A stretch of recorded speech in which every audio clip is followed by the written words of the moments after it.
Hello, people. Hello, hello. Hoje nós iremos ver os exemplos das frases afirmativas em diferentes tempos verbais. Se faz necessário, vocês anotarem esses exemplos, anotarem, pesquisarem a tradução de cada frase, ok?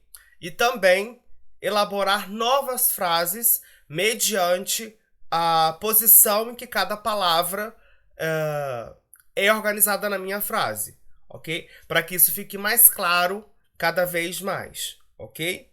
Por mais que a gente esteja em um tempo verbal diferente do que está sendo apresentado, refaça aquilo que você já aprendeu, né? E assim fortalece a sua estrutura na hora da sua comunicação, na hora de você escrever, na hora de você falar, porque aquilo vai se tornar um hábito, ok? Então não deixem de anotar, não é anotar no computador, é anotar numa folha, ok? Numa folha, no caderninho, tem um caderninho separado, tudo bem? Então vamos lá. O primeiro exemplo que a gente vai ter aqui é o verbo to be no presente, que é o verbo ser ou estar, o mais conhecido de todos, né? Então nós temos as seguintes, o seguinte posicionamento, a seguinte estrutura: sujeito, verbo, o verbo to be é auxiliar dele mesmo, por isso que está em parênteses auxiliar, auxiliary, e complemento, aquilo que vai complementar a minha frase.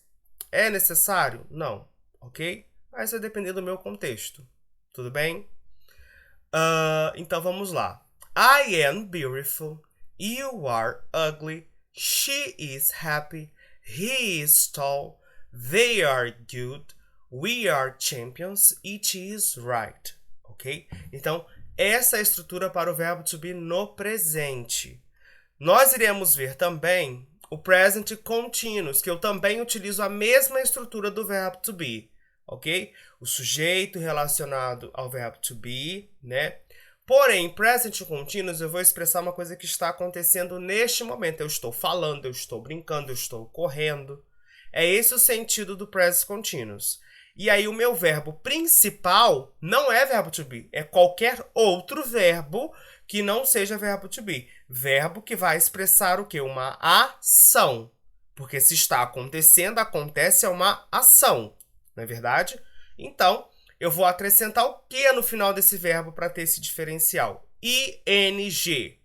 ing, ok? Que em português seria o NDO. Tudo bem? Então vamos lá. E mais os complementos. Mesma sequência. Sujeito, auxiliar, verbo, complementos.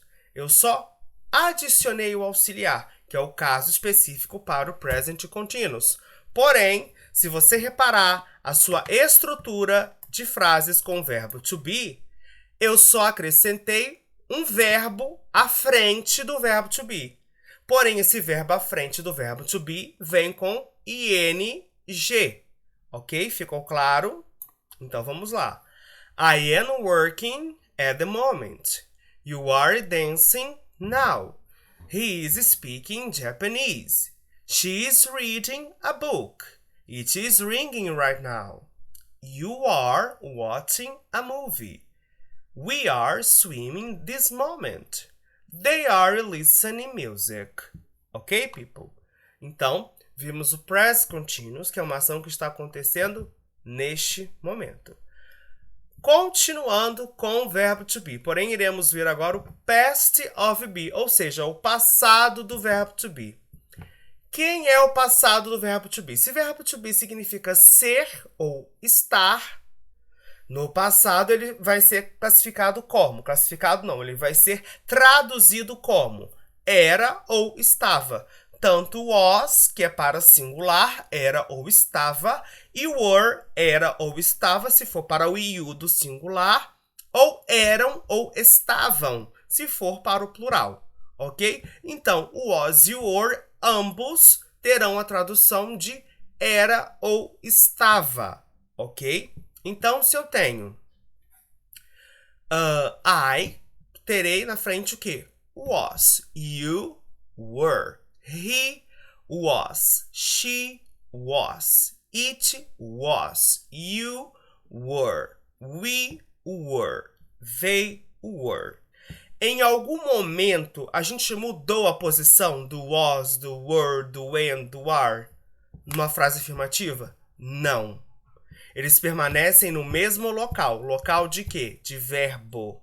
Ou como auxiliar. Nunca antes do sujeito. Nunca antes do sujeito, por quê?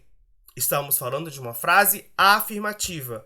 O sujeito ou o pronome ele tem que vir primeiro, ok? E agora faremos a leitura com complemento, alright? I was at school last Friday.